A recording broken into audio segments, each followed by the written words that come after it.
Good evening, everyone. This is Jasmine from Real Life and the leadership team of Pitch Punch, the launchpad of your dreams. So, we are here today to give you the best knowledge and also how you can uh, navigate through these challenges and overcome some of the barriers when you are having in the growth stage to become a successful entrepreneurs. So this is our session 7. It's about product pricing and costing. We have Chandima Ranasinghe. She's a financial professional and also an entrepreneur. So I will officially hand over this session to Chandima. So from here onwards, she will be taking this session forward.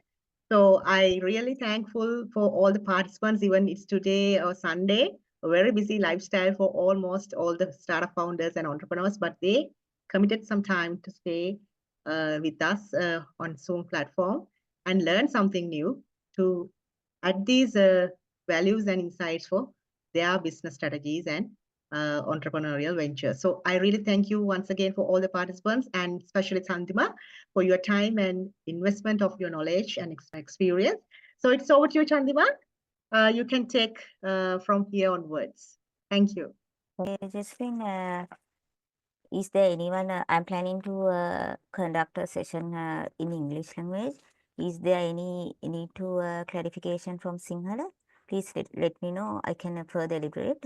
And also, if you are not understand some concept, let me know. Again, explain with examples. Let me know who can you test in chat. Is there already you have a business or not, or even if you are willing to start a new startup, let me know. It's simply background checking.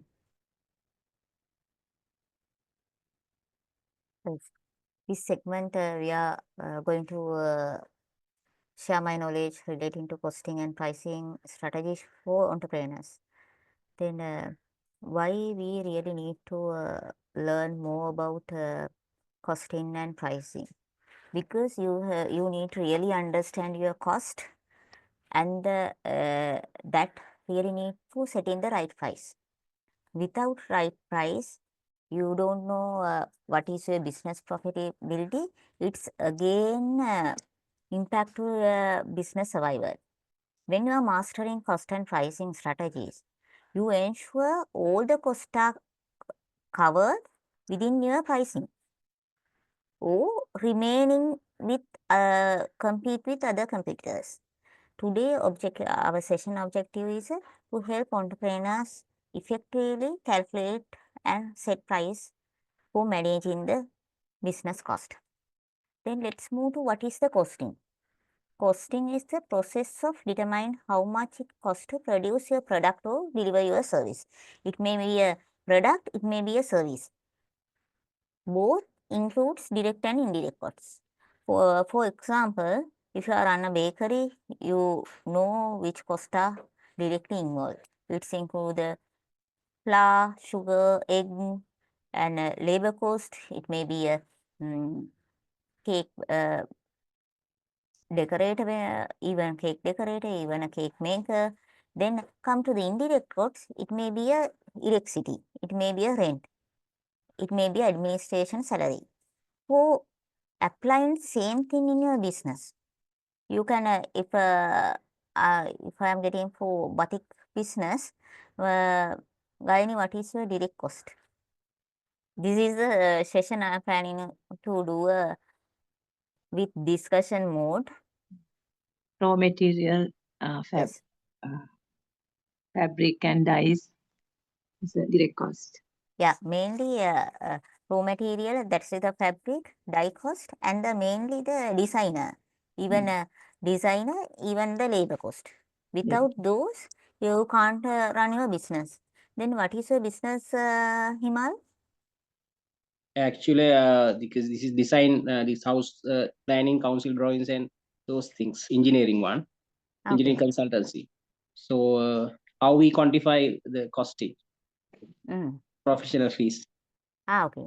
Yes. Then when you come to the indirect cost, It may be a rent. If you are running business in a rented place, that is the rent is the indirect cost. It may be a electricity, administrative salaries. Those are the directly not involved, but you really required for those services. Those are the indirect cost.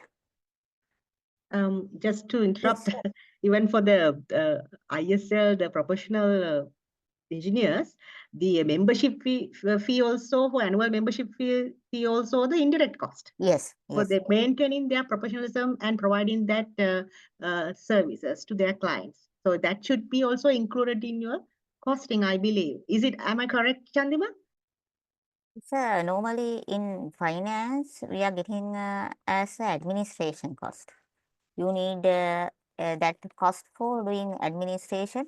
If you are really inculcate with your service 100% or more than a significant amount, you can divide it by monthly, or even you can divide it by per unit. You can charge it also.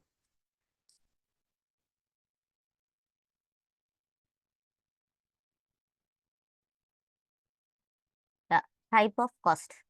One is the fixed cost. Those are the costs, the remaining constant. Even regarding of unit production unit, even regarding from the sometimes it may be if you are close down all your factories for 1 month due to some reason, but you have to pay those amount. It may be a rent. If you are running in your business in the rented places, you have to pay monthly rent in every month. Even a salaries. If you have a fixed workers, permanent workers, we have to pay salaries if you are running a business or not. So variable cost is, it's depend on the production level. It may be if you are providing a service, it depends on the service, number of service catered. Those are the things you can get the clear picture of the fixed cost and variable cost. When come to the semi-variable cost, it's combination of both fixed and variable element. Excuse me. Yes. Hello, sorry to Yes. interrupt. So where we can put these taxes like income taxes and the other taxes, associated cost? Taxes. Yeah. Taxes is the administration cost. Okay, thank you. When come to the semi-variable cost, those are the both fixed and variable part. When you are go through your electricity bill, it's fixed portion and also variable portion are also there. That's the semi-variable cost. For example, if you are running a bakery, the flour is the variable. It's depend on the number of unit you produce. Rent is a fixed.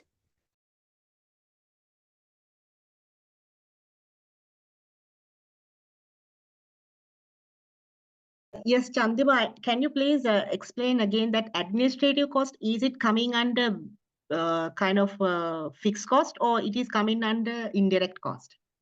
It's coming on the indirect cost actually. Indirect cost, Yeah, yes, fixed indirect cost cost. means it's Yes. without that cost you can't produce your product or even provide your service. Fixed cost means it's a compulsory requirement for your production or service. Then variable costs, it's depend on the production level. But administration cost, it's for running your business. That's your requirement.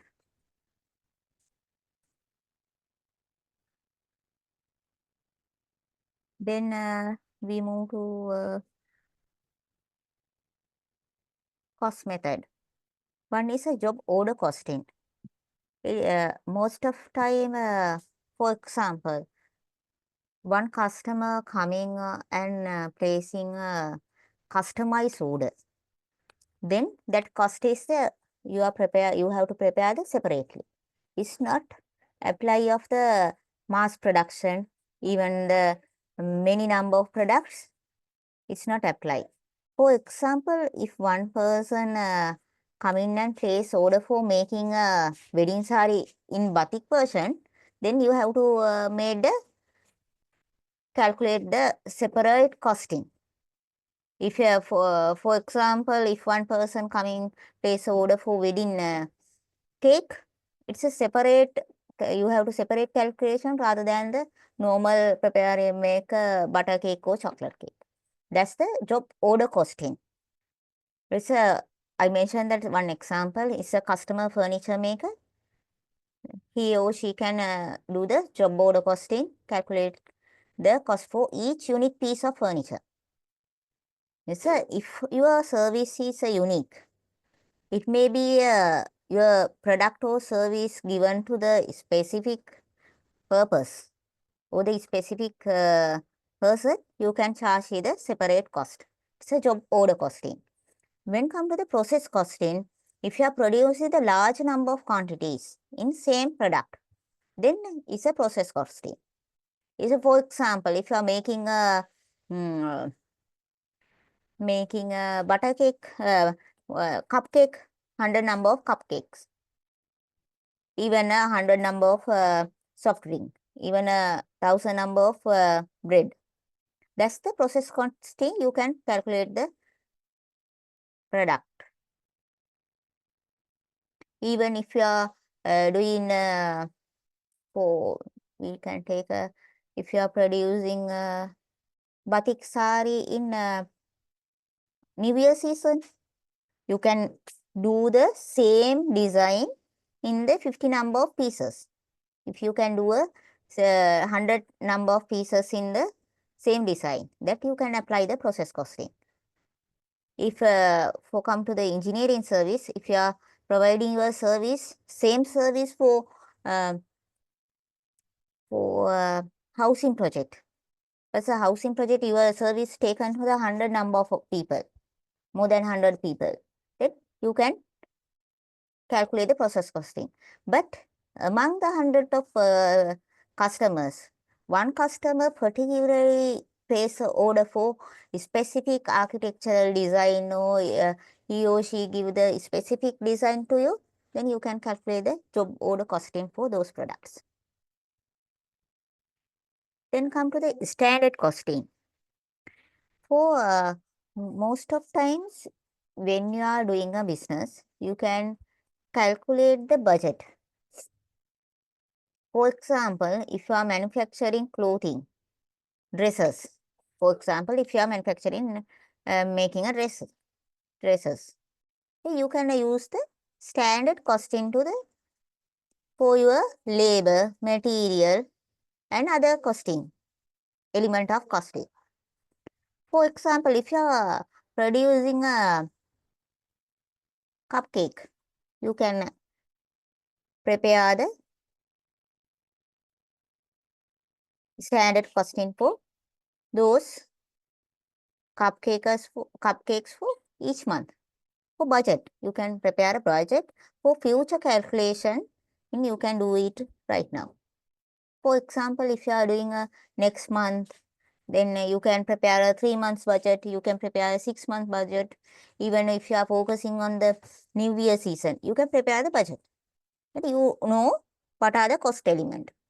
Then you know, after the period, you know what is the actual amount. Then you can calculate the difference, standard and actual. You can compare the difference and you can calculate the what is the difference. It may be a standard cost is low, it may be actual cost is low. It may be very actual and budgeted amount. Then come to the marginal costing. Then if you are doing a bakery, then you are every day you are making cupcake for 50 number of 50 cakes. One day you have the you got the order from one customer, 25 cupcakes for additional order. Then you can calculate your costing using a method of marginal costing. But same, that's the basis, you can use the same material, same cost elements for producing extra amount of cupcakes. Those are the marginal cost. Do you have any questions or is it manageable?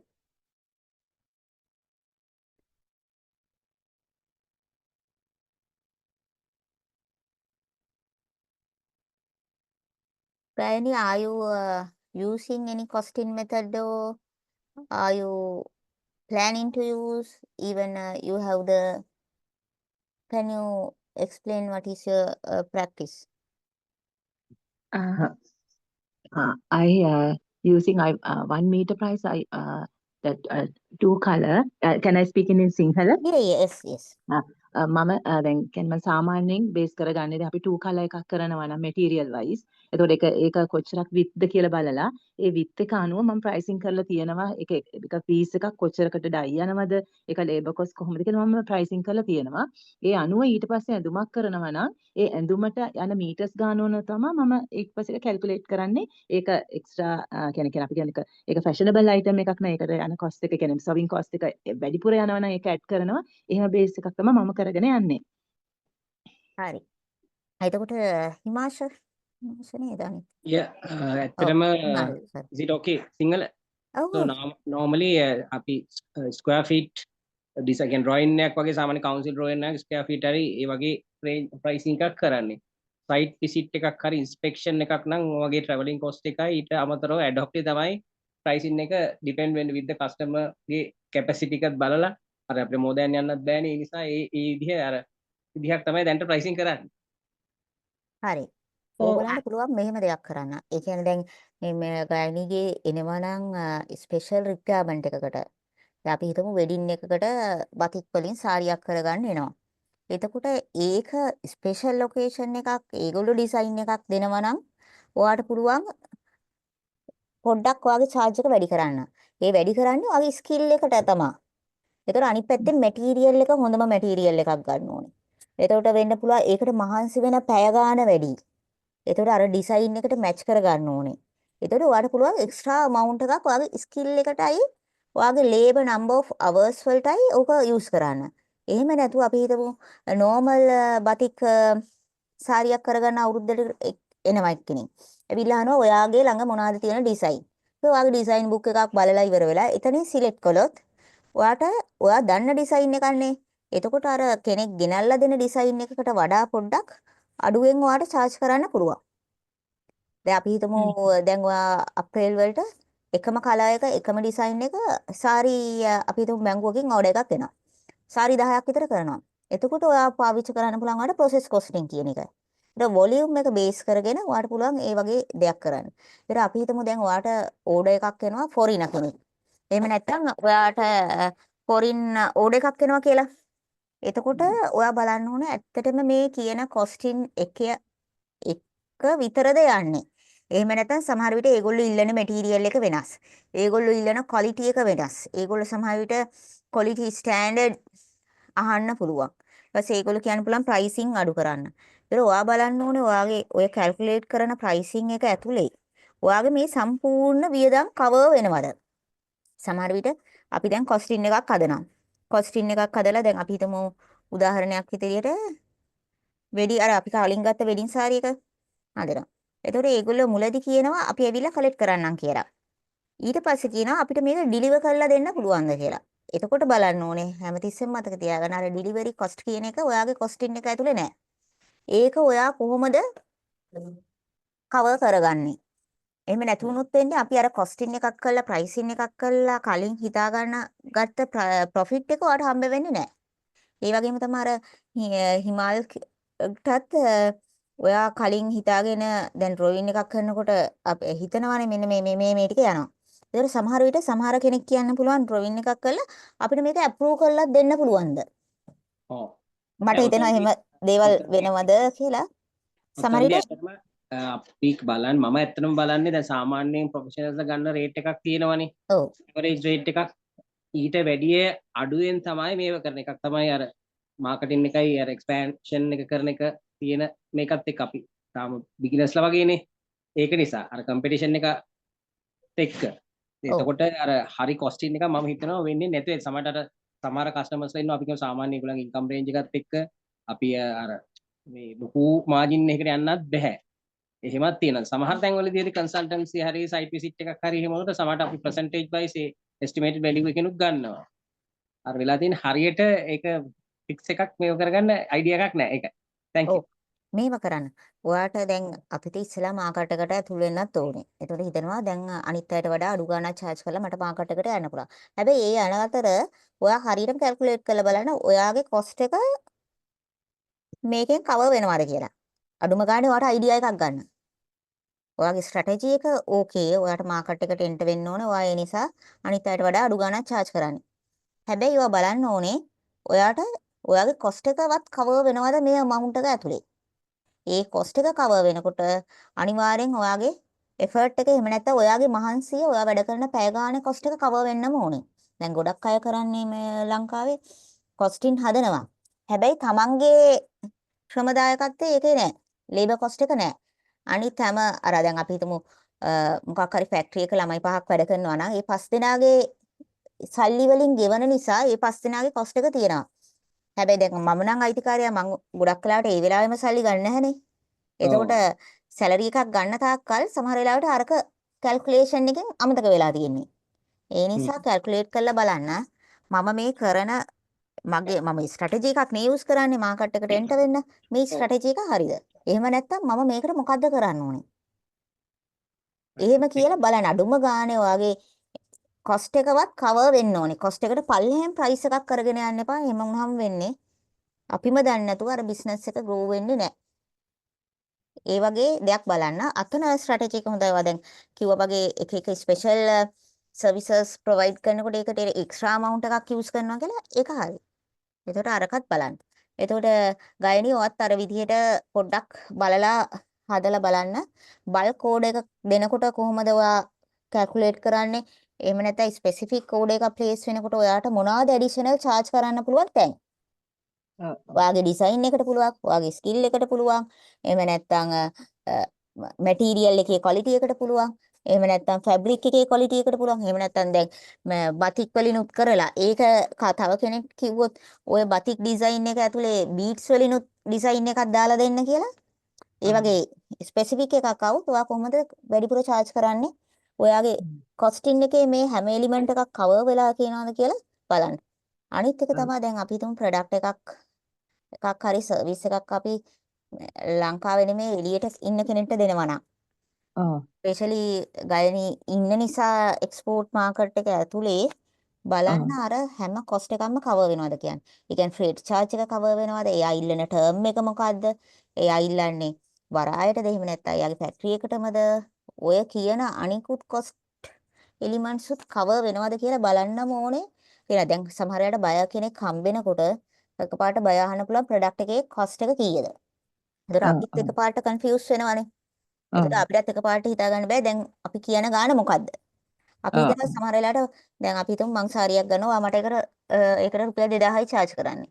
ඒතර තව foreign buyer කෙනෙක් ඇහුවොත් ඔයාට මගේ රටට එවන්න product එක ඔයාගේ cost එක කීයද කියලා ඔයාට 2000 කියන්න බෑ. ඒතර අහන්න ඕනේ කොහෙටද එවන්න ඕනේ? එහෙම නැත්නම් වරායෙන්ද කලෙක්ට් කරන්නේ? එහෙම නැත්නම් මං කුරිය කරලා එවන්න ඕනේද? එයා ෆ්‍රේට් එවන්න ඕනේද? සී ෆ්‍රේට් එකේ එවන්න ඕනේද? කොහොමද කියලා එවන්න කියන්න ඕනේ. එතකොට දැන් මට සාරියක් රුපියල් 2000ට දෙනකොට බෑග් එකක දාලා දෙන්න පුළුවන්. හැබැයි ඔයා සාරියක් වෙන රටකට එක්ස්පෝර්ට් කරනකොට ඒකට වෙනම විශේෂිත වූ පැකේජින් ක්‍රමයක් තියෙනවා. එතකොට ඒ කොහොමද කියලා හැම දෙයක්ම බලන්න වෙනවා. අපි ප්‍රොඩක්ට් එකක් හරි ප්‍රයිස් සර්විස් එකක් ප්‍රයිස් කරනකොට. එතකොට කියන්න පුළුවන් සමහර නෙගෝ හොඳට කතා කරලා කියන්න පුළුවන් මට shipping terms ටික එවන්න මොනවා හරි ස්පෙෂල් රික්වයර්මන්ට් එකක් තියෙනවද කියලා එවන්න. එතකොට මට cost එක ගැන කමියුනිකේට් කරන්න පුළුවන් කියලා.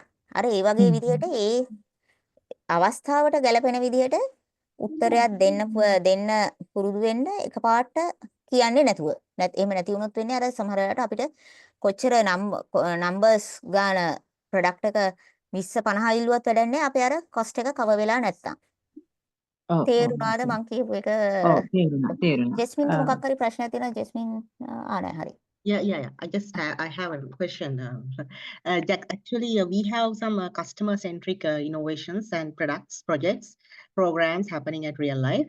So what we actually experience is almost whatever we calculate and then put a costing and provide the quotations to our clients, it get approved. Once we get into the project in real scenario, there will be some indirect and kind of ad hoc costs involved, right? It may be due to the lead time when we have the project.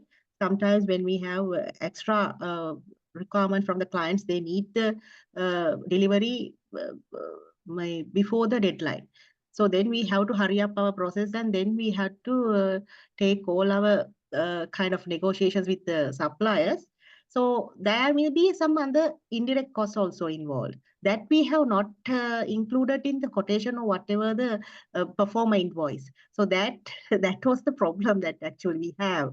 So we can't even because that should be some kind of a change request and coming through, and it's very difficult on getting some kind of project approvals from throughout the process. Once we agree to some term, and then some kind of customer requirements change requests come time to time.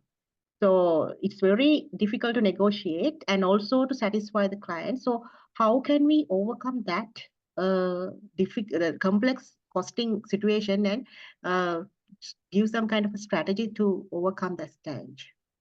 Yes, Jasmine, that's you can negotiate with, or when you are sending a performer invoice, you can mention the terms and condition. Under terms and condition, you can mention in the if your its costing may be vary due to your additional requirement. It may be a additional costing. Likewise, you can mention under terms and condition section, and even you can negotiate with buyer. This is the primary costing for just requirement. If you need further, or if you sometimes some buyers are sending more requirements, some again reverse the requirement, they only ask the few primary products. Then you can put that terms and condition, you can get the more negotiation as well. Before when initially, for example, when you are sending the performance invoice, they accepted. Yes. After that, they send the additional requirement. Then you can calculate the cost element before you start the production. You can calculate the cost element for addition, including additional requirement. You can ask for the confirmation for new costing.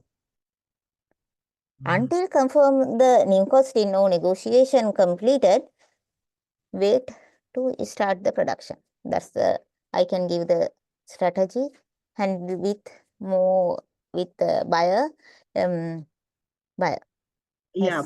but the reason is, Chandima, it takes a long process for these approvals and all these things. Again, once we plan for this month to start with another set of change requests and other new costing and other new quotation and perform invoice, again another kind of time of period will be taken. So then that also include another cost for us. Oh, even Jasmine, you can use that one. You are normally calculate the cost elements, no? Then you can add the extra amount of some small margin. For example, your product cost is 100. Then you can keep it the 20% margin for sometimes it's the price changes. Sometimes it's a buyer requirement changes. You can for safe side, you can add some cost element for those things. For example, other variable cost. Likewise, you can add some amount of for your costing in initial discussion. So those things can be included in the terms in the performer invoice and the quotation as well. Right? Terms only just the not number, just terms, no. But when you calculate the performer costing in performer invoice, then for example, direct variable cost, that's the costing is 100. Then you can add other variable cost 20. Then 100 plus 20 is 120. You can send the product cost is 120. Then 20 you have the buffer amount of for safe side, if your product prices change or even a requirement change. Okay, got it, got it. Thank you. At some point, you can cover some amount of cost change.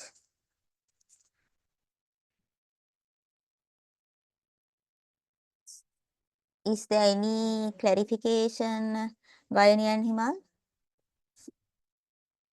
Or even you can share your experience with others, Yeah, some excuse me. difficult negotiation with some buyer or even a Sri Lankan customer.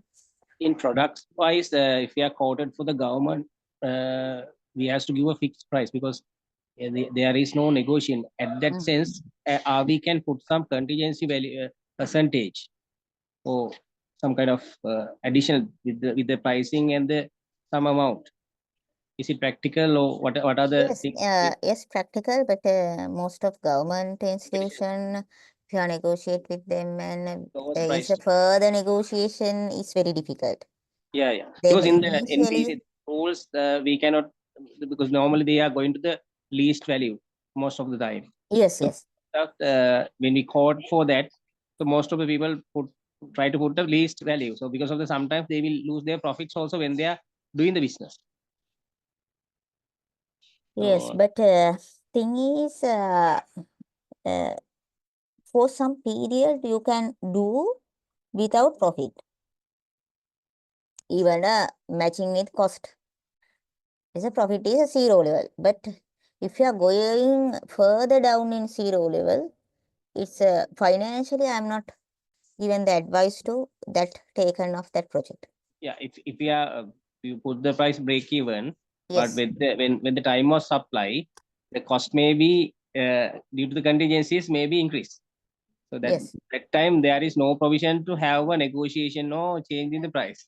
So we already signed the agreements and those things were there because validity period may be 3 months or something.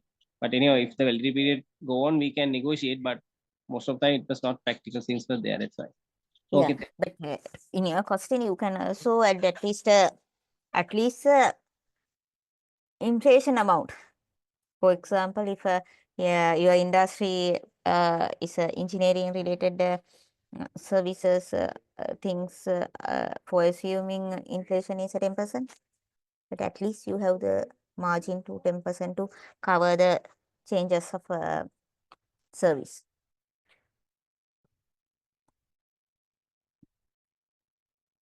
Gayani, do you have any Thank you. further clarification? No, it's okay.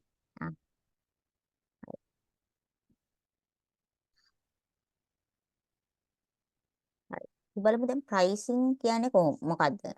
ඒ කියන්නේ price එකක් දැන් අපි cost එක ඔක්කොම හදනවා. Cost එක හැදුවට පස්සේ අපි දැනගන්න ඕනේ අපිට මාර්ජින් එකක් ඇඩ් කරන්න. කොස්ට් එක කැල්කියුලේට් කළාට පස්සේ මාර්ජින් එකක් ඇඩ් කළාට පස්සේ තමයි ප්‍රයිසින් එකක් එන්නේ. Setting price that covers total cost and ensure profitability. What I am saying that you have to calculate your costing first, then add the profitability, expected profitability level. It may be a 20%, it may be a 50%, it may be a 30%. Then after that cost and profit, you can get the price. ඊට පස්සේ තියෙනවා සමහර මොනවද factors influencing in the pricing. ඒක cost එක. cost කියන්නේ අපි ඉස්සෙල්ලා කතා කරපු fixed එකයි variable cost තමයි pricing වල differ එකක් වෙන්නේ. ඒතර අපි හිතමු අපේ rent එක වැඩි වෙනවා. අපි හිතමු ඔයගොල්ලන්ගේ business එක rented place එක කරන්න කියලා. එතකොට මේ මාසේ ගත්ත රුපියල් 20000කට ගත්ත rent එක ලබන මාසේ ආ rent එක වැඩි කරලා තියෙනවා නම් රුපියල් 25000කට. ඒතර අපේ fixed cost එක වැඩි වෙලා රුපියල් 5000කින්. එතකොට බලන්න ඕනේ කොහොමද අපි මේ රුපියල් වැඩි වෙන රුපියල් 5000 මාසෙකට වැඩි වෙන රුපියල් 5000 මේ අපි ප්‍රොඩියුස් කරන ප්‍රොඩක්ට් number of product ගානෙන් බෙදන්නේ. එහෙම නැත්නම් දැන් අපි rented ඔය දෙන්නගෙන් කවුරු හරි ඉන්නවද rented place එකක? එහෙම නැත්නම් එහෙම ඉන්සිඩන්ට් එකක් නැද්ද? ඕගොල්ලන්ගේම place එකකද ඉන්නේ? අපේ place එක තියෙන්නේ. හිමාල්. මගේම place එක තමයි. හරි. එහෙමනම් rent එකේ ප්‍රශ්නේ නෑනේ. අපි හිතමු ඕගොල්ලෝ further expansion එකකට යනවා නම් තව වෙන තැනක ෆැක්ටරි එකක් හරි වෙන තැනක මොකක් හරි ආරම්භ කරනවා නම් අපි දන්නවනේ සාමාන්‍ය රෙන්ට් එග්‍රීමන්ට් එක තියෙන්නේ එක්ක මාස 6කට එක්ක අවුරුද්දකට. එතකොට අපි දන්නවා අවුරුද්දකට පස්සේ මේකේ amount එක අනිවාර්යයෙන්ම වැඩි වෙනවා. ඒගොල්ලෝ දානවනේ 10%කින් වැඩි වෙනවා එහෙම කියලා. එහෙම නැත්නම් අපි හිතමු එකපාරට කරන්ට් විදුලි බිල වැඩි වෙලා. හැමතිස්සෙම වෙන එකක් නේ. ඒ කියන්නේ අපි හිතමු 10%කින් ඉලෙක්ට්‍රිසිටි කොස්ට් එක වැඩි වෙලා. ඒතර අපි බලන්න ඕනේ ඒ 10%න් වැඩි වෙච්ච ඉලෙක්ට්‍රිසිටි කොස්ට් එක කොහොමද මේ ප්‍රයිසිං එකට කොස්ටිං එක ඇතුළට ගේන්නේ කියලා. අනිත් එක තමයි මාකට් ඩිමාන්ඩ්. අපි හිතමු මාකට් එකේ තියෙන ඩිමාන්ඩ් එක මගේ ප්‍රොඩක්ට් එකට ගොඩක් ඒ කියන්නේ නම්බර්ස් අපි හිතමු අවුරුදු කාලෙට ගයනිට එනවා සාරි අපි නිකන් assume කළොත් සාරි 100ක විතර සේල් එකක් එන්න පුළුවන්. ඩිමාන්ඩ් එකක් තියෙන්න පුළුවන්. එහෙම නැත්නම් අපි හිතමු සාරි 50ක් විතර විකිනේ. ඒ වගේ කියලා. එතකොට බලන්න පුළුවන් මේ මාකට් එකේ ඩිමාන්ඩ් එක මොකද්ද. එහෙම නැතුව නෝමල් කාලෙදී ඔය කියන 20 10 කියන ඕඩර් එකට වඩා අපේ orders number of orders ගන්න වෙනස් වෙනවා නම් ඒ කියන්නේ සමහර විට මාසෙකට සාරි 5ක් වෙන්න පුළුවන්. සාරි 2ක්. එතකොට බලන්න පුළුවන් price එක මොකද වෙන්නේ. ඊට පස්සේ competitors ලගේ price එක අපි හැමතිස්සම check කරගන්න ඕනේ. එහෙනම් දැන් අර ඉස්සෙල්ලා හිමාල් කිව්වා වගේ එයක් දන්නවා එයාගේ අනිත් අය charge කරන ගණන් මොනවද කියලා. එතකොට ගයනිත් බලන්න ඕනේ. ඔයා ගිහිල්ලා දැන් ඔයාගේ products batik සාරි සාමාන්‍යයෙන් මේ මැටීරියල් එකෙන් දුන්නොත් මේ ඩිසයින් එකෙන් දුන්නොත් කීයක් වෙනවද? ඊට පස්සේ දැන් සමහර අය කරනවා batik ඔය සිල්ක් මැටීරියල් එකේ කරනවා. එහෙම නැත්නම් වෙන මැටීරියල් එක ගොඩක් ගණන් මැටීරියල් එක කරන්න පුළුවන්. එතකොට බලන්න පුළුවන් ප්‍රයිස් එක වෙනස් වෙන්නේ කොහොමද කියලා.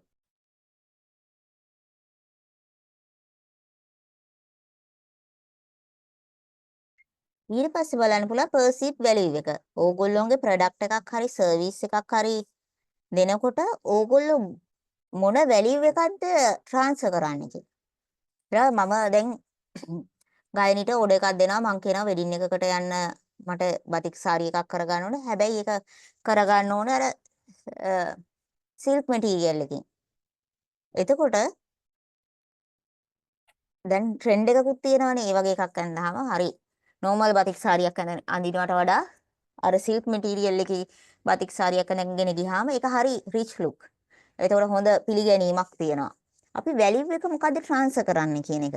ඉතින් අපි හිතනවා එහෙම නැත්නම් කවුරු හරි ගයනිට කියනවා ට්‍රැඩිෂනල් ඩිසයින් එකක් දාලා සාරියක් කරලා දෙන්න. එතකොට එයා ඒක හිතාගෙන ඉන්නවා සිංහල අවුරුද්දට අඳින්න.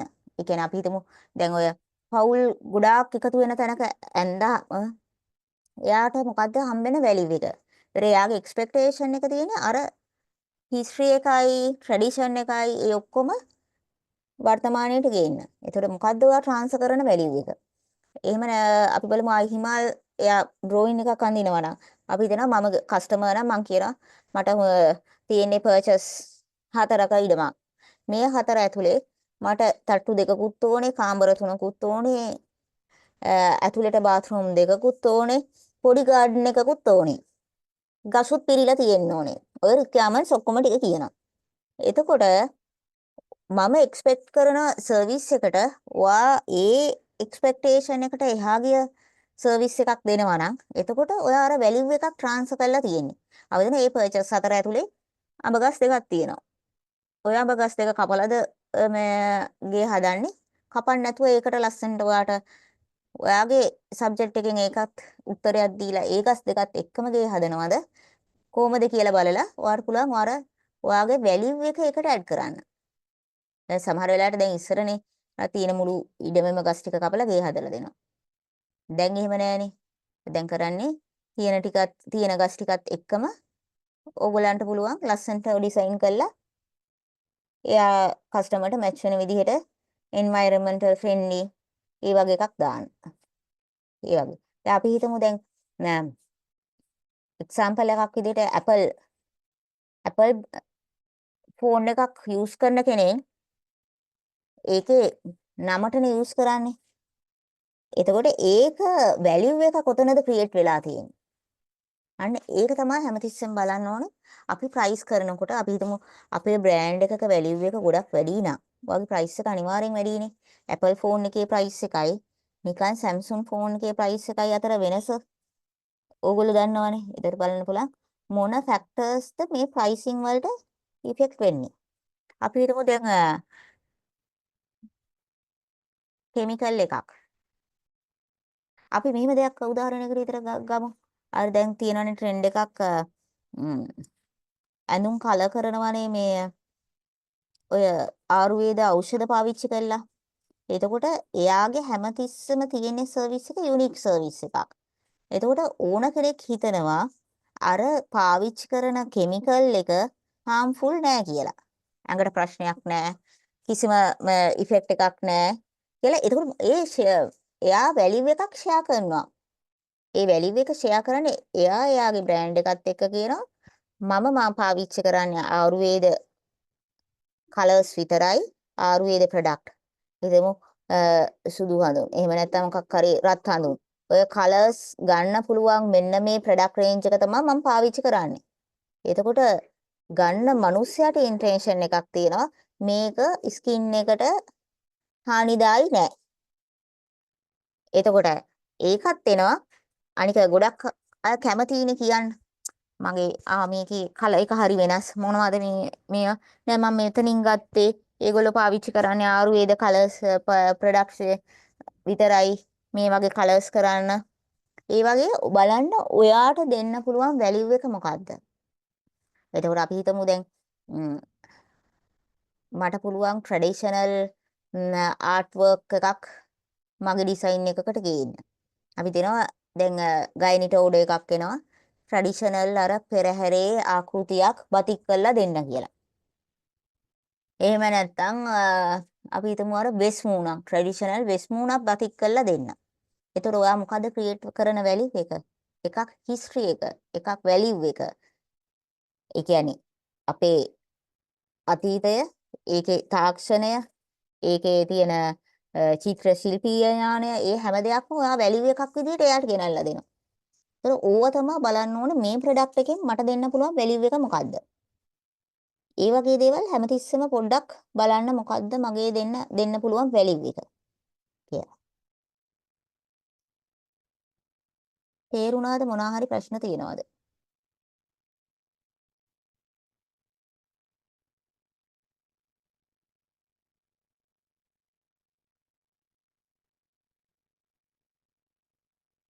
හරි. අපි බලමු common pricing methods කියන්නේ මොකක්ද කියලා. මුලින්ම අපිට තියෙනවා cost plus pricing කියලා එකක්. ඒ කියන්නේ අපි cost එක එකතු කළා. ඒකට අපි markup එකක් එකතු කළා. ඒ කියන්නේ අපි හිතමු අපේ product එකේ cost එක රුපියල් 100යි. මම හිතනවා මට රුපියල් 25ක profit එකක් ඕනි කියලා. එතකොට මගේ product එකේ cost එක 100යි. profit එක 25යි. මගේ product එකේ price එක 125යි. හැමතිස්සෙම cost plus pricing කියන්නේ cost එක ගණන් කරලා ඒකට profit margin එකක් එකතු කරාම එන අගය. ඒතර value based pricing කියන්නේ ඉස්සෙල්ලා මම කිව්වා වගේ customer ගේ requirement එක මොකද්ද? මගේ product එකෙන් එයාට දෙන්න පුළුවන් value එක මොකද්ද කියලා බලලා කරන pricing එකක්. හිතන්න දැන් ගයිනිගෙන් ඉල්ලනවා සාමාන්‍ය ඔෆිස් අඳින්න බතික් සාරියක්.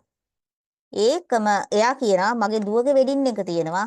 ඒකට මට සිල්ක් මැටීරියල් එකක මන් දෙන ඩිසයින් එකේ මන් දෙන්නම් ඩිසයින් එක ඒ විදිහට මට බතික් කරගන්නත් ඕනේ. හැබැයි මට බීට්ස් වලින් වර්කින් එකකුත් ඕනේ. එතකොට එයා වැලියු අර ප්‍රොඩක්ට් දෙකේ සම්පූර්ණයෙන්ම වෙනස්. එයාගේ පර්සෙප්ෂන් එක, එයාගේ රික්වයර්මන්ට් එක. අපි හිතමු මම ඔෆිස් අඳින්න ඉල්ලන බතික් සාරියේ මම බලන්නේ එක්ක මගේ ලස්සන පේනවද? එහෙම නැත්නම් මට සල්ලි දීලා ගන්න පුළුවන් කොස්ට් එකකටද ඒකේ ප්‍රයිස් එක තියෙන්නේ. මේක හොඳට පාවිච්චි කරන්න පුළුවන්ද?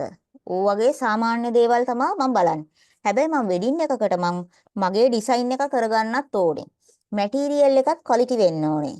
එතකොට බීට්ස් වලින් වර්ක් කරගන්නත් ඕනේ. ඒ හැම රික්වයර්මන්ට් එකක්ම ඇවිල්ලානේ. එතකොට වැලියු බේස් ප්‍රයිසින් එකක් අපිට පුළුවන් අරකට කරන්න. ඊට පස්සේ තමයි penetration pricing. ඒ කියන්නේ හිමාල් කරනවා කිව්වේ දැන් සමහර වෙලාවට මාකට් එකට යන්න ඕන වුණාම හිමාල් විතරක් නෙමෙයි ගොඩක් අය මම උනත් ඒක කරලා තියෙනවා. මම කම්පෙයාර් කරනවා මගේ කම්පිටිටර් එක්ක එයාගේ ප්‍රයිස් එක මොකක්ද කියලා.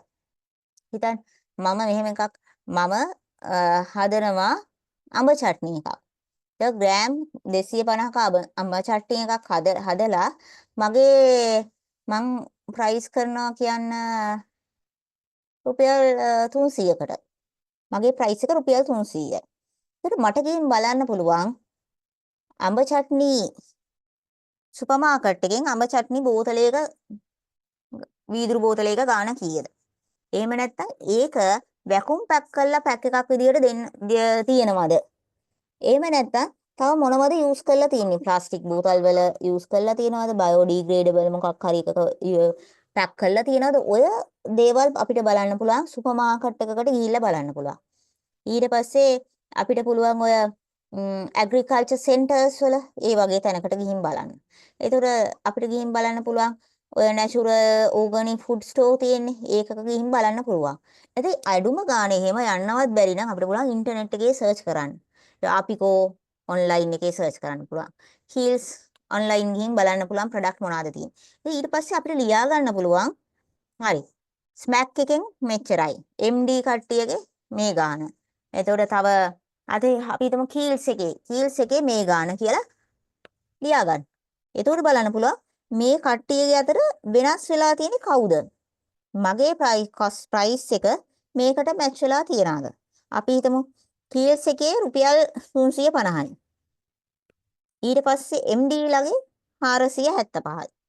තව එක්කෙනෙක් ඉන්නවා එයාගෙත් 380ක් වගේ කියලා. ඕගනික් එකක රුපියල් 550ක් කියලා. ওই වගේ ප්‍රොඩක්ට් රේන්ජ් එකක් හිටිනවා. එතකොට දැන් මගේ ප්‍රොඩක්ට් එකේ ප්‍රයිස් එක රුපියල් 300 නම් එතකොට මට අදහසක් එනවා කීල්ස් එක තමයි අඩුම ප්‍රයිස් එක දෙන්නේ. එයා 350ට දෙනවා. හැබැයි මම දැනගන්න ඕන කීල්ස් වගේ තැනක් ලොකු මාස් ප්‍රොඩක්ෂන් එකක් කරනවා. ඒ වගේම එයාගොල්ලන්ගේම ෆාමර්ස් එහෙමවත් තියෙනවා.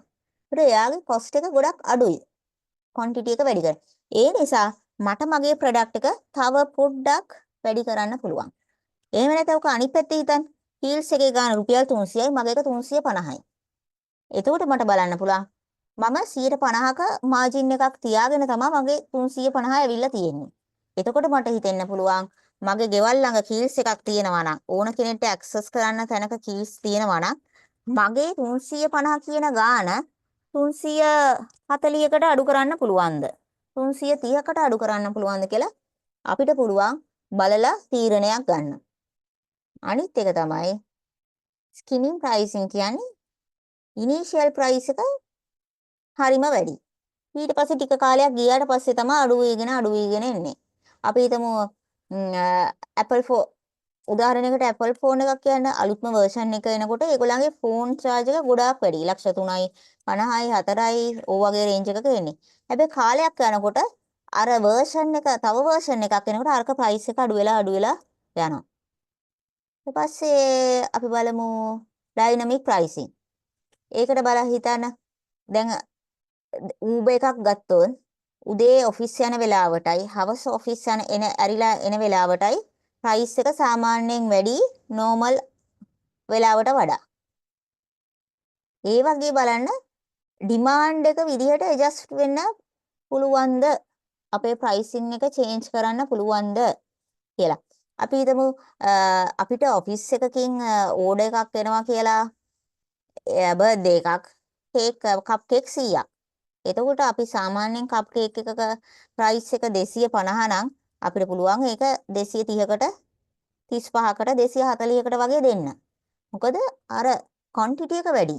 එතකොට අපේ අර ෆික්ස් කොස්ට් එක බෙදෙන ක්වොන්ටිටි එක වැඩි නිසා අපි හිතමු මගේ ෆික්ස් කොස්ට් එක රුපියල් 5000යි. මම 100ක් සාමාන්‍යයෙන් දවසකට 100ක් හදනවා කප් කේක්. එතකොට 5000 100න් බෙදුවොත් මට රුපියල් 50ක ෆික්ස් කොස්ට් එකක් තියෙනවා. හැබැයි මට ඕඩර් එකක් එන දවසට මම 200ක් ඕඩර් එකක් කප් කේක් 100යි normal මං 100කුත් හදනවා. එතකොට එදාට කප් කේක් 200ක් හදනවා. එතකොට අර ෆික්ස් කොස්ට් එක 5000 බෙදන්න ඕනේ 200. එතකොට රුපියල් 50යි. අර ඒ වගේ බලන්න රුපියල් 25යි. ඒ වගේ බලන්න අපි ඇඩ්ජස්ට් කරන්න පුළුවන් ප්‍රයිස් එක මොන අවස්ථාවේදීද කියලා.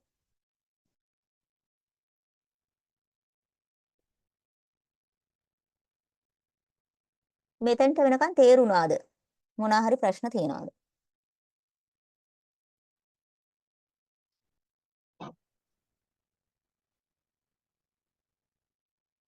හරි. ඊට පස්සේ අපි බලමු බ්‍රේක් ඊවන් පොයින්ට් එක. ඒ කියන්නේ මේ වෙලාවේදී ලාභත් නැහැ, අලාභත් නැති අවස්ථාව තමයි සාමාන්‍යයෙන් බ්‍රේක් ඊවන් පොයින්ට් එක කියලා කියන්නේ. දැන් අපි හිතමු අපිට ෆික්ස් කොස්ට් එකක් තියෙනවා බ්‍රේක් ඊවන් පොයින්ට් එක හොයන්නේ. ෆික්ස් කොස්ට් එකක් තියෙනවා අපේ ප්‍රයිස් per යුනිට් එකෙන් අපේ වේරියබල් කොස්ට් per යුනිට් එක අඩු කරාම තමයි ඒකෙන් බෙදුවාම තමයි අපිට බ්‍රේක් ඊවන් පොයින්ට් එක එන්නේ. උදාහරණයක් විදිහට අපි හිතමු මට තියෙනවා කොපි ෂොප් එකක්.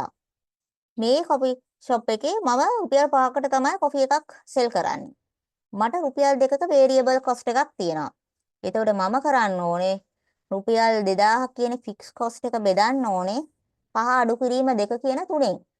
එතකොට බ්‍රේක් ඊවන් පොයින්ට් එකක් එන්න නම් මම කෝපි කෝප්ප 667ක් විකුණන්න ඕනේ. 667ක් විකුණුවම තමයි මට මගේ කොස්ට් එක කවර් වෙන්නේ. හැමතිස්සෙම බලන්න ෆික්ස් කොස්ට් එක බෙදන්න ඕනේ ප්‍රයිස් යුනිට් ප්‍රයිස් එකේ වේරියබල් කොස්ට් එක අඩු කළාට පස්සේ එන ගාණ. ඉතින් අපි හිතමු මේ උදාහරණයම අපි හිතමු මගේ ෆික්ස් කොස්ට් එක ලක්ෂයයි කියලා. ලක්ෂයක ෆික්ස් කොස්ට් එකක් මම ගෙවනවා. එතකොට ලක්ෂයෙන් මගේ ප්‍රයිස් යුනිට් ප්‍රයිස් එක රුපියල් 10000යි. මම හොඳ ජුවලරි එකක් කරන්නේ. ඒතර වේරියබල් කොස්ට් එකක් තියෙනවා රුපියල් 2000ක. එතකොට මම බ්‍රේක් ඊවන් පොයින්ට් එක වෙන්නේ මගේ ලක්ෂ බෙදීම 8000. ඒ වගේ බලන්න සැරින් සැරේට කැල්කියුලේට් කරලා ප්‍රොඩක්ට් වයිස් බලන්න. එතකොට තමයි අපිට දන්නේ මොකද්ද ඇත්තටම බ්‍රේක් ඊවන් පොයින්ට් එක. එහෙම නැත්නම් ප්‍රොෆිට් එකක් නැති අවස්ථාව මොකද්ද? එතකොට අපි හිතමු අපේ ප්‍රයිස් එක ඇතුලේ මේක කවර් වෙනවා කියලා. එතකොට අපිට පුළුවන් අපේ ප්‍රොඩක්ෂන් එක එක්ස්පෑන්ඩ් කරන්න. අපි හිතමු අපිට බ්‍රේක් ඊවන් පොයින්ට් එකක්වත් නැහැ කියලා. ඒ කියන්නේ දැන් අපි හිතමු මගේ මේ මාසේ මම කොෆි කප්ස් විකුණලා තියෙන්නේ 500යි. එතකොට මගේ අර ෆික්ස් කොස්ට් කියන එක කවර් වෙලා නැහැ. බ්‍රේක් ඊවන් පොයින්ට් එකට වඩා අඩුවෙන් තමයි මම මේ මාසේ සෙල් කරලා තියෙන්නේ. එතකොට මට ඉන්ඩිකේෂන් එකක් දෙනවා ඔයා තව වැඩිපුර ප්‍රොඩක්ෂන් එකක් කරන්න ඕනේ. එතකොට මේ ප්‍රොඩක්ෂන් එක කරාම මම කොහොමද මගේ සේල් එක වැඩි කරන්නේ? ඉන්ඩිකේෂන් ඔයාලගේ බිස්නස් එක ඉස්සරහට කරගෙන යන්න දෙන සයින්ස්. එතකොට මගේ කොෆි එක මම normal කොෆි එකක් දෙනවා නම් ඔයාලට පුළුවන් ඒක අර ලස්සන ඩිසයින් එකක් දාලා කොෆි එකක් දෙන්න. එතකොට එහෙම නැත්නම් ඔයාලට බ්ලැක් කොෆි එකක් දෙන්න පුළුවන්, මිල්ක් කොෆි එකක්, වේරියේෂන් එකක් දෙන්න, කැපචිනෝ එකක් දෙන්න පුළුවන්. කොෆි එක එක්ක පොඩි බිස්කට් එකක් දෙන්න පුළුවන්, කුකී එකක් දෙන්න පුළුවන්. ඒ වගේ කොහොමද මොනවා හරි තව ඇඩ් කරලා මගේ සේල් එක වැඩි කරගන්නේ කියන එක තමයි අපිට බලා ගන්න පුළුවන්.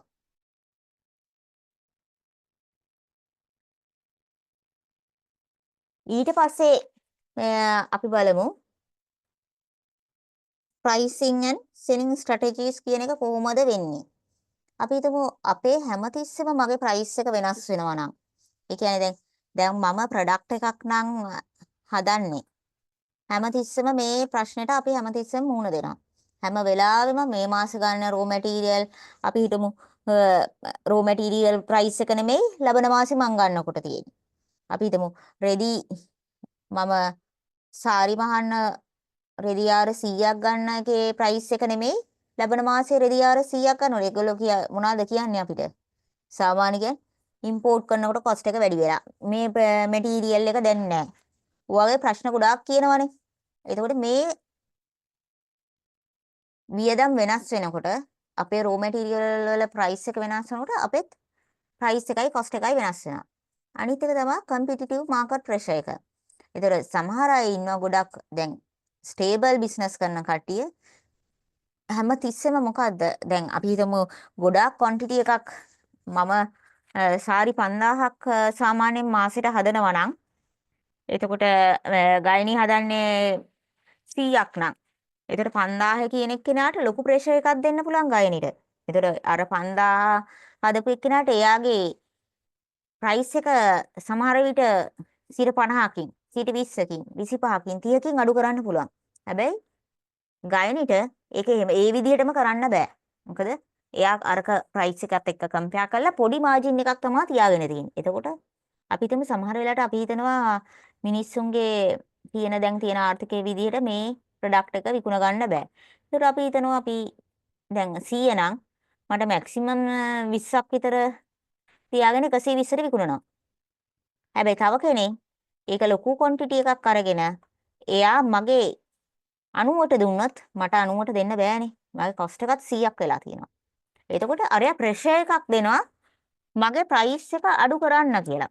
එතකොට මම අඩු කරන්න මට වෙන්නේ අර 120 තියාගත්ත ප්‍රොෆිට් මාජින් එකෙන් තමයි මම අර amount එක බැලන්ස් කරගන්න වෙන්නේ. දැන් උදාහරණයක් විදිහට අපි හිතමු කූල් පැලට් එකේ ඇඳුමක් තියෙනවා රුපියල් 1000ට. House of Fashion එකේ සේම් ඇඳුමම තියෙනවා රුපියල් 2000ට. එතකොට කොතනටද මිනිස්සයා යන්නේ? කූල් පැලට් එකට ගිහින් ඒක ගන්න පුළුවන්. ඒ වගේ අර කම්පිටිටිව් ප්‍රෙෂර් එක මොකක්ද කියලා අපි බලා ගන්න. ඒක සමහරවිට ටෙම්පරරි එකක් වෙන්න පුළුවන්. බොහොම తాවකාලිකව වෙන්න පුළුවන්. අර අපේ ප්‍රොඩක්ට් එකේ ප්‍රයිස් එක අඩු කරගෙන කරන් වෙන්නත් පුළුවන්. ඒ වගේ හැමතිස්සෙම බලන්න ඒක ඒ මොන වෙලාවෙද ටක් ගාලා ඒගොල්ලෝ නවත්තන්නේ කියලා. ගොඩක් වෙලාවට දැන් සීසන් එකක් එනකොට ටක් ගාලා ඒගොල්ලෝ ප්‍රයිස් එක අඩු කරනවා. ඊට පස්සේ තමයි සයිකොලොජිකල් ප්‍රයිසින් කියලා. මේක අපි ගොඩාක් වෙලාවට දන්නවනේ. ඔය ගොඩක් වෙලාවට සපත්තු වලට තමයි ඔය ප්‍රයිස් එක තියෙන්නේ. 999යි 799යි එතකොට 5999යි 799යි ඕ වගේ ඒගොල්ලෝ ප්‍රයිස් කරනවා. ප්‍රයිස් එකේ තියෙන්නේ වෙනස 7.1යි. හැබැයි අපිට ඒක කවදාවත් 5999යි 799යි කිව්වහම 6000ක් කියලා හිතෙන්නේ නැහනේ. 6000ම තමයි සතේ ඔයගලන්ට ඉතුරු සල්ලි දෙන්නේ නැහනේ. ඇත්තටම 6000ක් ගන්නවා. හැබැයි අර 7.1 කියන සයිකොලොජිකල් ප්‍රෙෂර් එක අපිට එන්නේ නැහැ. අපි හිතන්නේ ආනේ හරි අඩුයි වගේ කියලා. අනිත් එක තමයි හැමතිස්සෙම කස්ටමර් පර්සෙප්ෂන් and sensitivity කියන එක. ඒ කියන්නේ දැන් අපි හිතමු මම ගිය වෙඩින් එකකට මාලයක් අපි හිතමු චේන් එකක් ගන්න යනවා. මට ඕක වෝග් එකෙන් කරගන්නත් පුළුවන්. එතකොට මට ඕක ගෝල්ඩ් වලින් කරගන්නත් පුළුවන්. එහෙම නැත්නම් මම රෝස් ගෝල්ඩ් එකෙන් කරගන්නත් පුළුවන්. එහෙම නැත්නම් මම සිල්වර් එකෙන් කරගන්නත් පුළුවන්. එතකොට අපි බලන්න ඕනේ ප්‍රයිසින් එක කොහොමද? ඒ කියන්නේ අපි හිතමු ගෝල්ඩ් වල ප්‍රයිස් එක මොකද්ද? රෝස් ගෝල්ඩ් වල ප්‍රයිස් එක මොකද්ද? එහෙම නැත්නම් සිල්වර් වල ප්‍රයිස් එක මොකද්ද? ඔය හැමතිස්සෙම පර්සෙප්ෂන් එක තමයි බලන්න ඕනේ. දැන් අපි හිතමු මම ඇඳුමක් ගන්න යනවා නම් මට සාමාන්‍ය මම යන්න කලින් දන්නවා මගේ අතේ තියෙන රුපියල් 5000යි. එතකොට මට මේ ඇඳුම මොකටද ඕනේ? ඔෆිස් අඳින්නද? නිකන් ෆන්ක්ෂන් එකකට අඳින්නද? නැත්නම් සාමාන්‍ය ගමනකට අඳින්නද? එහෙම කියලා. අපි හිතමු මම හිමාලට දෙනවා මගේ ගෙදර ඩිසයින් කරගන්න. මම හිතනවා මගේ සම්පූර්ණ ඉතුරු කාලයම ඒ ගෙදර ඉන්න ඕනේ. මට හොඳට ගස් පිරිච්ච වත්තක තමයි ඉන්න ඕනේ. එතකොට හොඳට සත්තු ඉන්න, හොඳට කුරුල්ලොන්ගේ සද්ද ඇහෙන, හොඳට එළිය වැටෙන ඌ වගේ තැනක. හැබැයි මට තියෙන්නේ පර්චස් 2යි. පර්චස් 4යි. ඔය අතර මම ඕක හදා ගන්නත් ඕනේ. එතකොට හැමතිස්සෙම බලන්න ඕනේ කස්ටමර් පර්සෙප්ෂන් එක මොකක්ද කියලා. සමහර කස්ටමර්ස්ලා ඉන්නවා එයා බලාපොරොත්තු වන දේ අපිට දෙන්න පුළුවන් නම් එයාට ප්‍රයිස් එක කන්සර්න් එකක් නැහැ. හැබැයි සමහර අය ඉන්නවා ප්‍රයිස් එක බලලා ගන්න අය. ඒ කියන්නේ අපි හිතමු එකම ඩිසයින් එක මැටීරියල් දෙකක දැන් තියෙනවා. සාමාන්‍ය කොටන් මැටීරියල් එකකුයි සිල්ක් ලස්සන මැටීරියල් එකකයි. එතකොට අපි දෙකම බලනවා එකක ගාන රුපියල් 2000යි එකක ගාන 5000 නම් මට තියෙන්නේ මගේ ළඟ තියෙන්නේ රුපියල් 2500 නම් මම 5000ක නෙමෙයි මම රුපියල් 2000ක අරගෙන එනවා. හැබැයි මට හොඳට වියදම් කරන්න පුළුවන් මගේ බජට් එකක් තියෙනවා නම් මම කැමති එකට තමයි යන්නේ. මම කැමති නම් අර සිල්ක් මැටීරියල් එකක ගන්න මම රුපියල් 5000ක් දීලා සිල්ක් මැටීරියල් එකක අරන් යනවා. දැන් හැමතිස්සෙම බලන කස්ටමර් ඉල්ලන්නේ මොකද්ද? එයා කමියුනිකේට් කරන්නේ මොකද? සමහර විට කමියුනිකේට් කරන්නේත් නැහැ. අපි වැඩිපුර ඇහුවාම තමයි කියන්නේ. දැන් ඔය විශේෂයෙන්ම ඔය දැන් කස්ටමයිස් ඕඩර් එකක් දෙනකොට එහෙම නැත්නම් කස්ටමයිස් සර්විස් එකක් ඕගොල්ලන්ගේ ඉල්ල ගන්නකොට පුළුවන් තරම් නෙගෝෂিয়েට් කතා කරලා එයාගේ ඇත්තටම පර්සෙප්ෂන් එක මොකද්ද කියලා බලා ගන්න.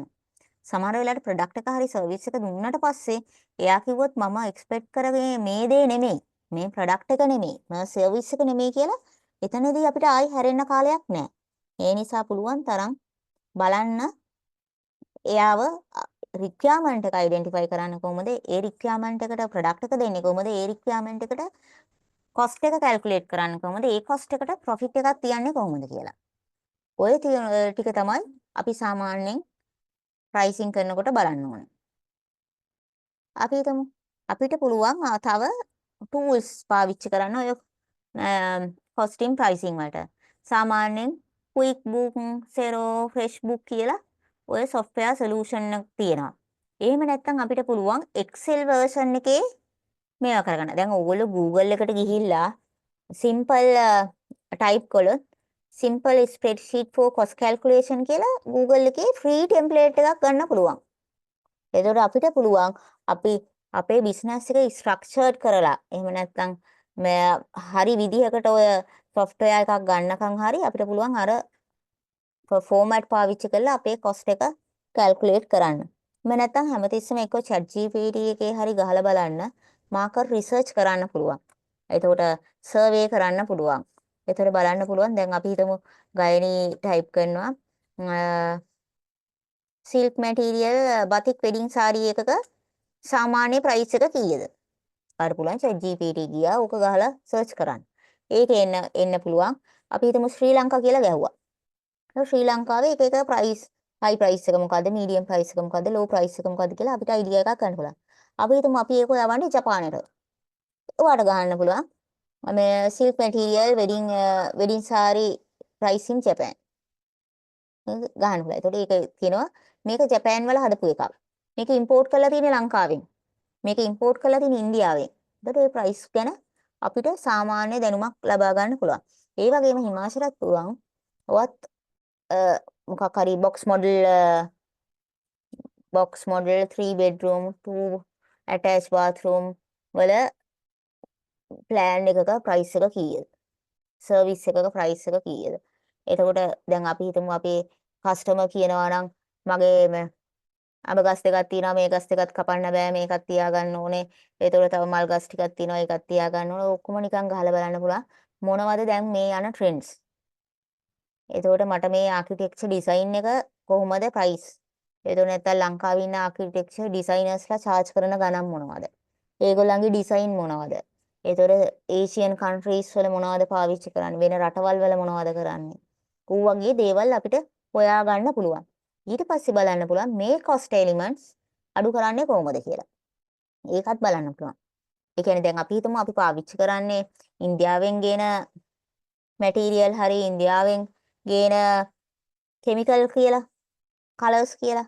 ඒක අපිට බලන්න පුළුවන් මේ දැන් ඉන්දියාවෙන් ගේන අපි හිතමු කලර් එකේ ක්වොලිටි අඩුයි කියලා අපිට හිතෙනවා. වෙන රටකින් එහෙම නැත්නම් ජර්මන් වලින් ජපාන් වලින් ඔය මොකක් හරි ඔය කලර්ස් ගෙන්නන්න පුළුවන් රටක් සර්ච් කරලා බලන්න පුළුවන් ඒගොල්ලන්ගේ කොස්ට් එක කීයද මෙටීරියල් එක අපි හිතමු ඉන්දියාවෙන් ගේන මෙටීරියල් එක චයිනා වලින් ගේන මෙටීරියල් එක ජපාන් වලින් නැත්නම් හොංකොන් මැලේසියා වගේ රටකින් ගේන්න පුළුවන්ද එහෙම නැත්නම් ඕස්ට්‍රේලියා නිව්සීලන්ත ඒ වගේ රටකින් මේ වගේ මෙටීරියල් ගෙන්නන්න පුළුවන්ද වගේ අපිට බලන්න පුළුවන් මේ ටූල්ස් යූස් කරලා ඕගොල්ලන්ගේ costing and pricing බලන්න පුළුවන්. හරි. අපි මේ වෙනකන් තේරුණාද?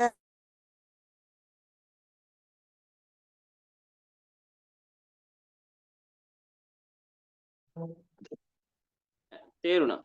හරි. තේරුණා. හරි.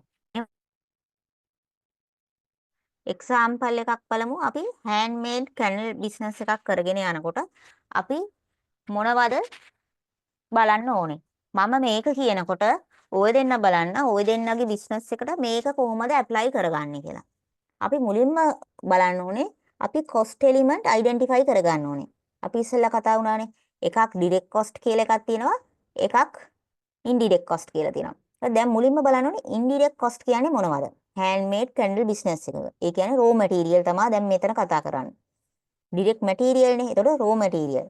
wax ඕනේ, wicks ඕනේ, fragrance ඕනේ, dye ඕනේ. අපි jar එකක දාන්නේ. packaging එකකුත් ඕනේ. එතකොට අපිට ඒ විදිහටම බලන්න පුළුවන්. දැන් ගයනීට බලනවා නම් ගයනීට material ගන්න ඕනේ. එතකොට dye ගන්න ඕනේ. ඊට පස්සේ නූල් ගන්න ඕනේ. ඔය වගේ ගොඩක් જાති තියෙනවානේ. අපි හිතමුම ඩිසයින් එකක් අර බතික් කරලා ඊට පස්සේ ආයි ඒක කට් කරලා මහන්නේ එන්නේ එහෙම කරලාද? ඒ වගේ කොහොමද කියලා අපි මැටීරියල් මොනවාද කියලා බලන්න ඕනේ. ඩිරෙක්ට් මැටීරියල් කොස්ට් එක කීයද කියලා. ඊට පස්සේ බලන්න ඕනේ අපි ඩිරෙක්ට් ලේබර් කොහේද කියලා. අපි හිතමු එක කැන්ඩල් එකක් හදන්න විනාඩි 10ක් යනවා. විනාඩි 10ක් යනවා. හැබැයි අවර් එකකට රුපියල් 20ක් ගෙවනවා. එතකොට අපි බලන්න ඕනේ අවර් එකකට අපිට විනාඩි 60ක් තියෙනවානේ. එතකොට මිනිත්තු 10 60න් ගෙවුවාම අපිට පුළුවන් බෙදුවාම අපිට පුළුවන් per candle එකක cost එක බලන්න. එතකොට 3.33ක් තමයි candle එකක cost එක යන්නේ. direct material ඊට පස්සේ බලන්න direct labor. ඊට පස්සේ overhead cost. fixed and variable කියන දෙකම. rent එකක් එනවා. utility එනවා. එතකොට equipment and tool කියන්නේ අපි හිතමු දැන් අපි machine පාවිච්චි කරනවා. එතකොට අපි computer එකක් පාවිච්චි කරනවා. එතකොට තව equipment ගොඩක් පාවිච්චි කරනවා කියලා මේ equipment අපි බලන්න ඕනේ අර depreciation ගැන අහලා තියෙනවනේ. ඒතර අපි බලන්න ඕනේ අපි හිතමු මේ ඔක්කොම ටික අවුරුදු 5ක් ඇතුළත ආයි පාවිච්චි කරන්න බෑ කියලා. ඒතර අපි දන්නවා මේ අවුරුදු 5 ඉවර වුණාට පස්සේ මේ හැම දෙයක්ම ආයි අපි සල්ලි දීලා ගන්න ඕනේ. ඒකට අපි කරන්නේ අර අපි හිතමු මැෂින් එකක අගය රුපියල් 20000යි cost එක. මේ මැෂින් එක පාවිච්චි කරන්න පුළුවන් අවුරුදු 4යි කියලා. එතකොට මම දැන ගන්න ඕනේ මට අවුරුද්දකට රුපියල් 5000ක් අයින් කරන්න ඕනේ අවුරුදු 4 අවසානයේදී මේ මැෂින් එක මේ cost එකට ගන්නවා නම්. එතකොට අපිට ඒක charge කරන්න පුළුවන් equipment and tool කියලා. ඊට පස්සේ monthly production එක අපි බලන්න ඕනේ. අපි හිතමු මේ උදාහරණයේ විදිහට ඉටිපන්දම් 1000ක් නිෂ්පාදනය කරනවා.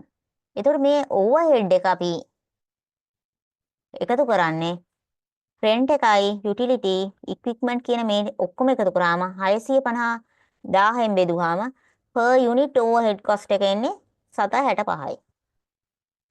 ඊට පස්සේ අපි බලන්න ඕනේ total cost එක කීයද? material වලට 6ක් යනවා, labor වලට 3.33ක් යනවා, overhead එක 765ක් ආවම total cost එක candle එකක 9.98යි. ඊට පස්සේ අපි බලන්න ඕනේ කොහොමද price එක set කරන්නේ? අපි හිතමු අපි හිතනවා 50ක profit margin එකක් තියෙනවා කියලා. එතකොට අපි කරන්නේ selling price එක සමාන වෙනවා අර total cost එකයි ඒකට markup එකයි එකතු කරාම. එතකොට 9.98 අටෙන් 50ක් එකතු කරාම අපිට එනවා price එක 14.97යි. එතකොට අපිට average විදිහට කියන්න පුළුවන් මේ candle එකේ මිල රුපියල් 15යි කියලා. එහෙම බලලාද ගයනි ප්‍රයිස් කරන්නේ? මෙහෙම බලලා තියෙනවද? එනවා. බලලා තියෙනවා. ඒ කියන්නේ පොඩි වෙනස්කම් වෙන වෙලාවලුත් තියෙනවා. ඔව්. බහුතරයක් බලන්නේ ওই විදිහට තමයි මම කියන්නේ මම පර්චේස් කියන්නේ මැටීරියල් එකක කොස්ට් එකක් හදාගෙන තියෙනවා කියලා. ඔව්. ඒ කොස්ට් එක අනුව තමයි ප්‍රයිසින් යන්නේ. එතකොට එතනදී අපි හුඟක් වෙනස් කරන්නේ ආයි අර සෝවිං කොස්ට් එක අර මිස් කිව්වා වගේ අපි අර එක අයිටම් එකක් කරනවා නම් අපි ඒක ස්පෙෂලායිස් අයිටම් එකට ස්පෙෂල් ගාණක් ඇඩ් කරනවා. සාමාන්‍යයෙන් ඒ වගේ වෙනස් කරනවා. අර වගේ මේන්ලි අර එක ප්‍රයිසින් එකක තමයි ඉන්නේ සාමාන්‍යයෙන් අපි අවුරුද්දකට සැරයක් කොස්ටින් එකක් හරි ගසන per meter කොච්චරක්ද කියලා. එහෙම තමයි මිස් එක කරගෙන යන්නේ අවුරුද්දකට සැරයයි අරක ඉතින් අර ඩයිවර්ස් එතකොට දැන් ඔයා කරන විදිය හරි පොඩ්ඩක් ඉම්ප්‍රූව් කරගන්න. ඔයා අවුරුද්දට සැරයක් කැල්කියුලේට් කරන මැටීරියල් කොස්ට් එක ඔයා පුළුවන් නම් බලන්න මාස 3කට සැරයක්. එහෙම නැත්නම් මාස ගානේ පොඩි වෙලාවක් ඒකට යොදවලා බලන්න මගේ මේ කොස්ටින් එක හරිද කියලා. ආ සමහර විට සමහර දැන් අපි හිතමු ඔයාගේ මැටීරියල් එක ගේන කාලයක ගොඩක් මාකට් එකේ නෑ ගන්න. එතකොට අනිවාර්යෙන් අර ප්‍රයිස් එක වැඩි වෙලානේ වෙනස් වෙලා. එතකොට ඔය ඩයි වර්ගවල කොස්ට් එක වැඩි වෙනවා. ඔය සමහර විට ඩයි ඉම්පෝට් කරන ඩයි එකක් පාවිච්චි කළොත් ටැක්ස් එකක් ගැහුවොත් අනිවාර්යෙන් අර වෙනස් වෙනවානේ. ඒ නිසා ඒක බලන්න ඔයා නිකන් මාසිකට දවසක් බලන්න වෙලාවක් නැත්නම් අඩුම ගානේ මාස 3කට සැරයක්වත් ස්ටාර්ට් එකක් ගන්න. එතකොට ඔයාට පුළුවන් ඕක ටික ටික අඩු කරගෙන මාසෙකට ඔය පොඩි වෙලාවක් අරන් මගේ මේ දැන් මැටීරියල් කොස්ට් එක විතරනේ තියෙන්නේ. ටක් ගාලා ගණන් කරලා බලන්න මම මේ බජට් දෙක මගේ ස්ටෑන්ඩඩ් මැටීරියල් කොස්ට් එක හරිද කියලා. සමහර වෙලාවට අර ෆැක්ටර්ස් වෙනස් වෙන වෙලාවකට ඔය ස්ටෑන්ඩඩ් එක වෙනස් වෙන්න පුළුවන්. සමහර විට අපි දන්නේම නැහැ ලොස් වෙලා තියෙන්නත් පුළුවන්. ක්වොන්ටිටි එක ලොකු ඕඩර් එකක් දීලා හිතටත් සතුටුයි. ලොකු ඕඩර් එකක් දුන්නා. අතටත් සල්ලි ඇවිල්ලා. එහෙම නැත්නම් ක්‍රෙඩිට් එකකට දුන්නේ. හැබැයි ඇත්තටම කැල්කියුලේට් කරලා බැලුවොත් සමහර විට ඒක ලොස් වෙන්න පුළුවන්. ඒ නිසා ඔයා පොඩ්ඩක් පොඩි මෙකැනිසම් එකක් හදාගන්න පොඩි වෙලාවක් පාවිච්චි කරලා අරක හරිද කියලා බලන්න. දැන් හෙට හරි කමන්නේ දැනට පාවිච්චි කරපු එක හරිද කියලා බලන්න. ජනවාරි හැදුවා නම් ඔව් බතික් එකේ පොඩි ප්‍රශ්නයක් තියෙන එක ඇත්තට දැන් අපි වැක්ස් එකක් රීයුස් කරනවා. ඒ රීයුස් කරන එක අපි ඇත්තටම ඒක මේ කොස්ටින් එකේදී අපි ඒක යූස් වැක්ස් එකක් විදිහටමයි ගන්නෙ. ආයෙක රීයුස් කරනවා කියලා ඒක අඩු කරන්නේ නැහැ. මම අර ඒ මෙතඩ් එකේ ඉඳන් තමයි මම චුට්ටක් අර අවුරුද්දකට සැරයක් බලනවා කියලා කියන්නේ. අරක කොස්ටින් එක සම්පූර්ණ ඒකේ අපි දැන් per meter අපි වැක්ස් කිලෝ එකක් දැම්මනම් අපි ඒක අපේ කොස්ට් එකක් විදිහටම අඩු කරලා තියෙනවා. අරගෙන තියෙනවා. දැන් වැක්ස් එක අපි හිතමු ඔයා යූස් කරන්න පුළුවන් තව කොච්චර ක්වොන්ටිටි එකකටද කියලා ඔයා දන්නවනේ. අපි හිතමු සාරි එකකට යූස් කරන වැක්ස් එක සාමාන්‍යයෙන් නිකන් ඇවරේජ් තව සාරි කීයකට පාවිච්චි කරන්න පුළුවන්ද? දෙපාරක් විතර ඒ කියන්නේ ඒක රොටේට් වෙවීම යනවා සාමාන්‍ය දෙපාරක් හිතමුකෝ. දෙපාරක් කියන්නේ ඇත්තටම සාරි 3ක් යනකොට අරකේ කොස්ට් එක වෙනස් වෙනවානේ. එතකොට ඒක අර විදිහට ගත්තට කමක් නැහැ. මොකද අනිත් ඒවායේ ප්‍රයිස් වෙනස් වෙනකොට අතනින් කවර් වෙන්න පුළුවන්. හැබැයි අර අවුරුද්දකට හදනවා කියන එක ඒක ප්‍රමාණවත් නැහැ. දැන් ඔයා හිතන්න ඔයාගේ වැක්ස් එක සාරි 100කට විතර පාවිච්චි කරන්න පුළුවන් නම් අර කරන ප්‍රයිසින් එක මාස 6කට විතර වැලිඩ් වෙන්න පුළුවන්. එහෙම කරන්නේ නැහැ. per meter එක සාමාන්‍යයෙන් 10කට විතර වගේ යන්න පුළුවන්. per meter එකට කරන කොස්ට් එක කෑලි 10කට වගේ වැලිඩ් කරගන්න පුළුවන්. ඔව්. ඒක ඔයාගේ සාමාන්‍යයෙන් ඒ කියන්නේ මාසික කොස්ට් එකක් මාසික ක්වොන්ටිටි එකක් වෙන්නත් පුළුවන්. සමහර විට සමහර මාසවල සතියක සේල් එක වෙන්නත් පුළුවන් නේ සාරි 10ක් කියන එක. ඔව්. එතකොට අර රීයූස් කරන එක එකෙන් කවර් වෙන්නේ අර සමහර විට දැන් අවුරුදු සීසන් එක වුණොත් ඔයාට සතියක දවස් 3-4ක කොස්ට් එකක් විතරක් වෙන්න පුළුවන්. සමහර වෙලාවට සීසන් නැති කාලයකට ඒක මාසයක් දෙකක් විතර යන්න පුළුවන්. එතකොට ලොකු කාලයකට ඕක කවර් වෙන එකක් නෙමෙයිනේ. එතකොට ඒ නිසා අර වගේ එකක් යූස් කළාට කමක් නැහැ. එතකොට අඩුම ගානේ ඉන්ෆ්ලේෂන් එකේ සමාන පෝෂන් එකක් හරි කවර් කරගන්න පුළුවන්. ඔව්. එහෙම නැත්නම් ඔයා නිකන් ආයි අනිත් පැත්තට කැල්කියුලේට් කරලා බලන්න. රීයූස් කරන ප්‍රමාණය අපි හිතමු රුපියල් 100යි වැක්ස් එක කියලා. 10කට පුළුවන් නම් එතකොට ඒ වැක්ස් කොස්ට් එක එන්නේ එකකට රුපියල් 10යිනේ. එහෙම දාලා බලන්න. දාලා නිකන් බලන්න ෆ්‍රී වෙන වෙලාවකදී ඒ විදිහටත් බලන්න මේක කොහොමද එන්නේ කියලා. ඒ විදිහට බලන්න. හරි. හිමාශ තේරුණාද කොහොමද? හිමාල් sorry. ඔයාගේ සර්විස් එක වෙනස් නිසා ඔයා බලන්න ඔයාට සර්විස් කොස්ට් එක ඩිරෙක්ට් සර්විස් කොස්ට් මොනවාද? ඉන්ඩිරෙක්ට් සර්විස් කොස්ට් මොනවාද? අපි තමයි ඩිරෙක්ට් සර්විස් කොස්ට් එක ඔයාගේ සර්විස් එක වෙන්න පුළුවන්. ඊට පස්සේ ඔයා කාව හරි තව ඇසිස්ටන්ට් කෙනෙක් ගන්නවා නම් ඊට පස්සේ printing papers වලට drawing වලට ඔයා මොකක් හරි software එකක් use කරනවා නම් ඒ software එකට ඔය ටික තමයි ඔයාගේ direct cost. ඒතර indirect cost කියන එක ඔයා බලන්න electricity, water, telephone ඔය ටික බලලා ඔයාට පුළුවන් ඔයාගේ profit margin එක බලන්න. අරක හැමතිස්සෙම බලන්න government තැනකට දුන්නත් මගේ cost එක කීයක් වෙනවද? මම දෙන ගාණ මගේ price එක අර cost element ඇතුලේ cover වෙනවද කියලා. ඒ වගේ දේවල් ඔයගොල්ලන්ට බලන්න පුළුවන්. හරි. Thank you. දැන් ඕගොල්ලන්ට මොනවා හරි ප්‍රශ්න තියෙනවද? දැන් මෙච්චර වෙලා අපි කතා කළේ cost element කියන්නේ මොනවද?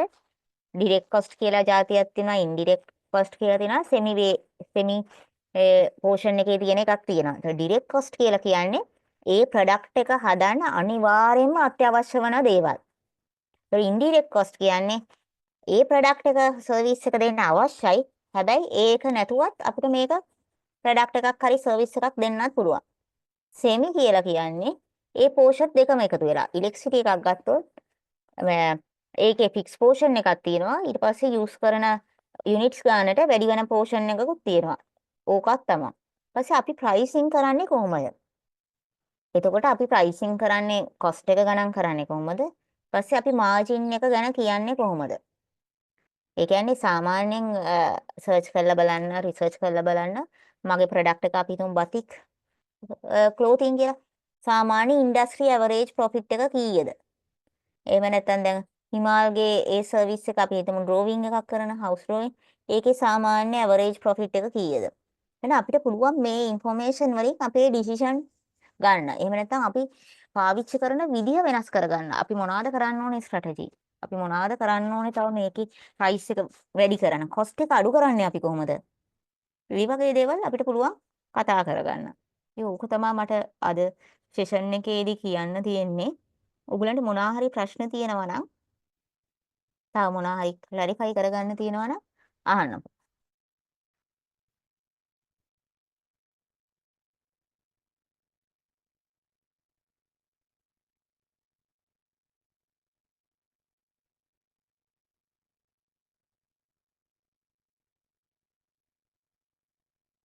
I think it's more clear because if they have some kind of questions or whatever the clarifications, they can contact us anytime.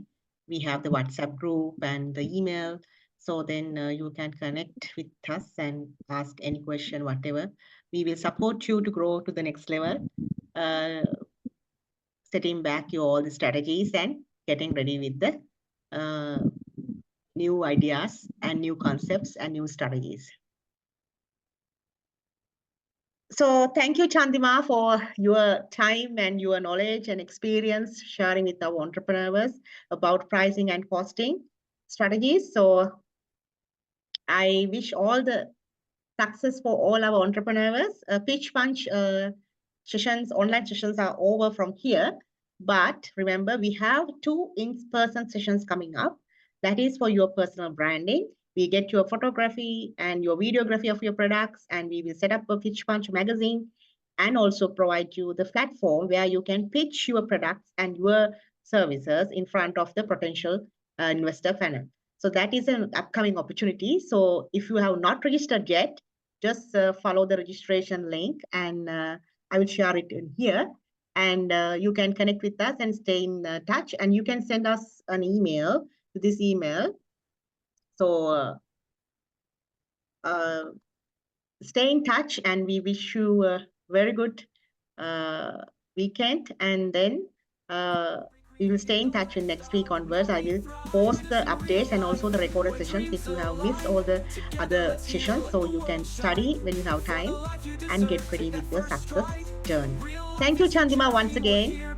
And we will be back again with the next in-person events with Pitch Punch, the launch pad of your dreams.